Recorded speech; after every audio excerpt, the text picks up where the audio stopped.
आज मेरा ईमान बहुत ज़्यादा होता है, मैं ज़्यादा इबादतें भी कर लेता हूँ, नमाज़ें भी मेरी ठीक हो जाती हैं, फिर अगले दिन फिर मेरा जो है ईमान का लेवल डाउन हो जाता है।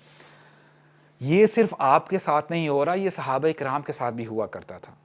सहाबा इकराम का भी ईमान का लेवल ऊपर नीचे जाया करता था।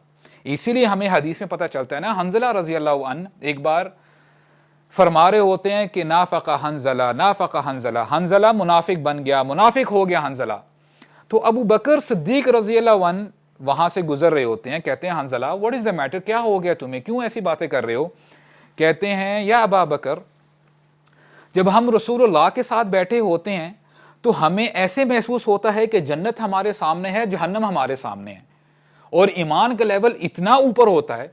लेकिन जैसे ही हम रसूलुल्लाह की मजलिस से निकलकर बाहर आ जाते हैं, अपने घर वालों के साथ, बीवी बच्चों के साथ, अपने काम काज में बिजी होते हैं, बिजनेसेस में, पढ़ाई में, ईमान का लेवल बहुत नीचे हो जाता है। यही तो निफाक है, यही तो मुनाफकत है कि ईमान इतना जो है फ्लक्चुएट करता है।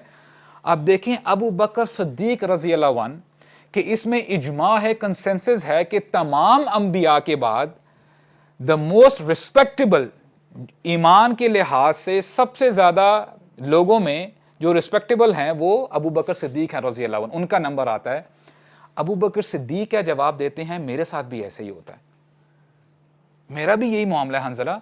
तो ऐसा करते हैं कि रसूलुल्लाह से जाके पूछ ही लेते हैं कि मामला क्या है।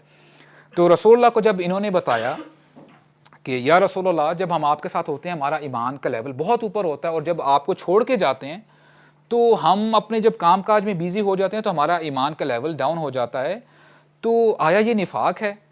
तो रसूलुल्लाह फरमाते हैं कि अगर तुम्हारा ईमान वही रहे जो मेरे साथ रहते हुए होता है, तो फरिश्ते तुम्हारे बेडरूम्स में आके तुमसे सलाम करें, मुसाफा करें।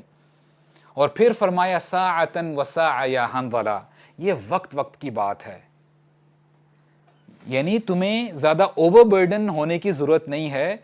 अगर ईमान फ्लक्चुएट करता है, रिलैक्स, अपनी कोशिश करते रहो, मैक्सिमम जितना हो सके अल्लाह ताला को याद करते रहो,